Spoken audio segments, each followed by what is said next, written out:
Good morning, hoodies. Welcome back to the Hood Table one more again. This is your girl Tanya with another The Hood Table podcast, and we are continuing on with the R. Kelly sex trafficking trial.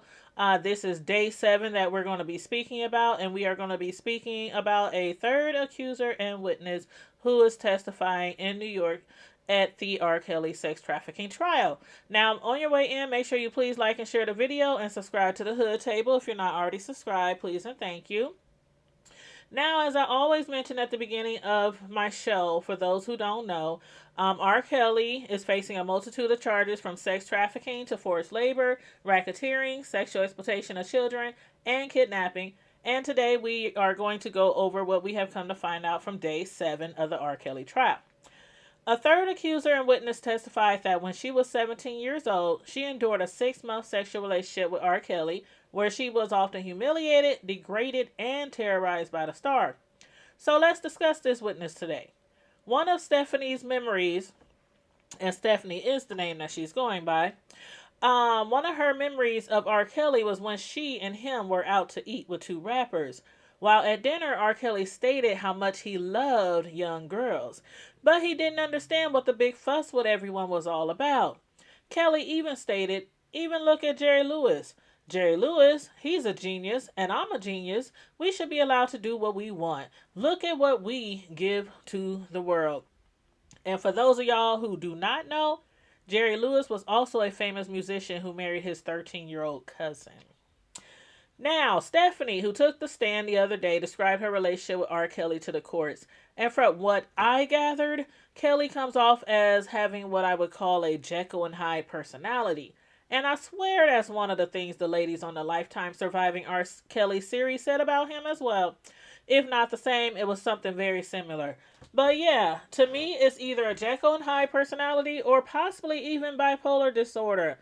The way some of these accusers have described him thus far would give you the perspective of, or the perception, I should say, of Kelly having some very high highs as well as some very low lows. And oh, when somebody gets disobedient or disregards his rules or his demands, he can come off as quite the monster, as some people call him. A very scary person, from what Stephanie was also describing. So scary that Stephanie even accused Kelly of having 2 sides to him. He was very nice and charming, jovial, she said, or he was very controlling, intimidating. He would raise his voice at me and could put the fear of God in me very quickly. She says she won't ever forget parts of the year 1999 because that was the lowest time of my life, she said, crying. I'll never forget the way he treated me. When R. Kelly would erupt in profane rages, again she stated that he could put the fear of God in me, she testified. She said that at one time he cursed her out and said, "Don't ever ask about another man to me."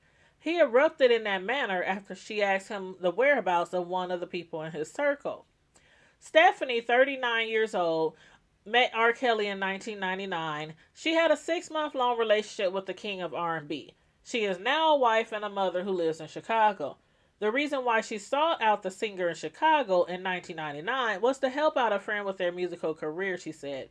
And I must say her friend must have meant a whole lot to her to go through the things she endured within a 6-month relationship, because while I love my friends dearly, I don't have that much dedication in me. Nope, not at all. Anywho, moving right along. From what we can determine up until now is that R. Kelly was definitely a freak and a sex addict. Not only can we tell that from the accusers and the witnesses, but he also made that very clear to us through his musical career. Stephanie testified to the jury that his sexual demands and his frequent videotaping of her in humiliating positions left her disgusted and feeling less than. Stephanie recalled one weekend when Kelly flew her out to Orlando from Chicago, but during that weekend, he only met with her one time, just for her to give him oral sex at a studio. She said she cried all the way back home to Chicago. "I felt used, humiliated, and degraded," she told the jury.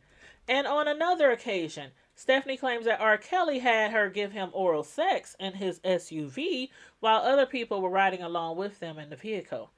R. Kelly was very controlling when it comes to sex. He would be very specific with how he would want me to be.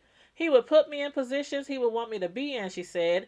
Sometimes he would even have her get completely naked in a particular position, and then he would leave the room for hours at times. If he would happen to return to the room and not find her in the exact same position, he would become angry, she said. Again, the reason why she got involved with R. Kelly in the first place, she claims, was to help out a friend. She had no idea that helping out a friend with their musical career would end up with her being in a very abusive relationship, or with all of her sexual encounters with the star on a videotape. She described in court how one time he had wanted to pick her up. He wanted to take her to the studio so he could film them having sex. When she relayed that to a friend, her friend asked her, why did she go through with it? She was asked. I felt like I didn't have a choice, she answered. In court, Stephanie was asked by Assistant U.S. Attorney Nadia Shahada, why did she continue seeing Kelly 6 or 7 times a month over the span of 6 months? Per Stephanie, her response was to stay in good with him so she could possibly get the tapes from him. She never did, she said. This takes us back to the other day when a few of the accusers stated that R. Kelly would force them to do things in order for him to blackmail them. Making videotapes of his sexual escapades with women were to benefit him in more ways than one. We also learned that on the Surviving R. Kelly series as well. When some of the women threatened to leave him or go to the authorities, he would threaten to leak their sex tapes. And evidently, that's probably what Stephanie was also afraid of, as well as probably one of the reasons she later hired a lawyer. Stephanie was seeing R. Kelly in 1999 over the span of 6 months. 1999 was also the last time she had spoken to R. Kelly. Another thing we learned from the Lifetime series was that Kelly was oftentimes drawn to underage girls who were having troubles at home. Some of the girls were very naive, even telling him in confidence that they were once sexually abused. And what would he do with that information? Was to groom them into trusting him. Then he would turn right around and abuse them as well. Such is the same with Stephanie, who had met R. Kelly at a Chicago McDonald's at the age of 16.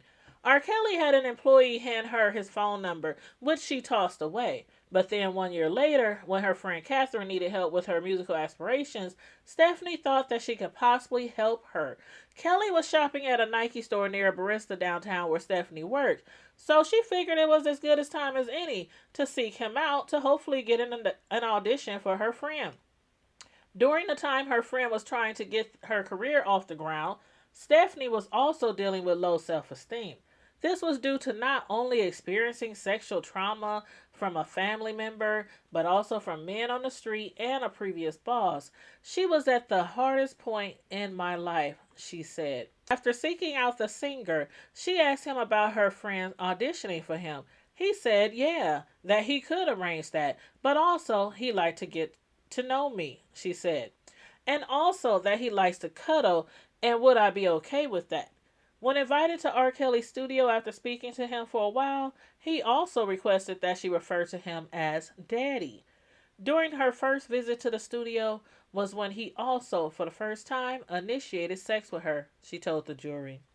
Stephanie, when cross-examined by defense attorney Nicole Blank Becker, acknowledged that she hired a lawyer.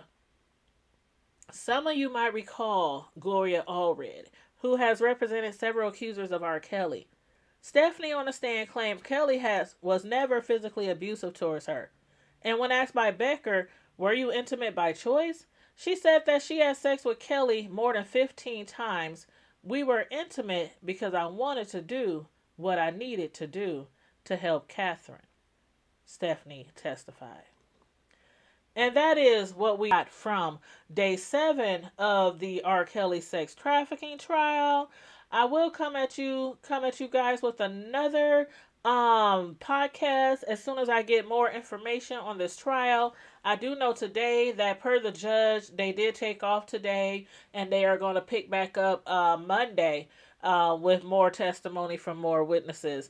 And also, the third accuser, I don't know if she's going to be back Monday, but if she does be back Monday, or whether it's a different accuser or witness, I'm going to take some notes and I'm going to bring to you another podcast from the Hood Table with your girl, Tanya. And everybody, again, like the video, share the video.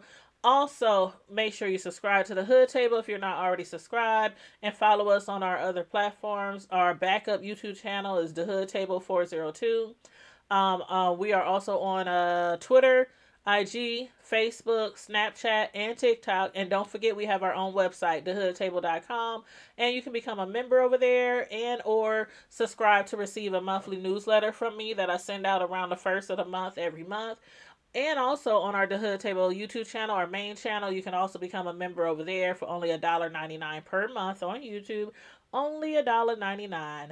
So if you want to become a member, feel free to hit that join button on our YouTube channel. And again, in the meantime and in between time, stay safe, you guys. Be blessed, remain vigilant, and keep it hood. Have a good weekend, you guys. Bye.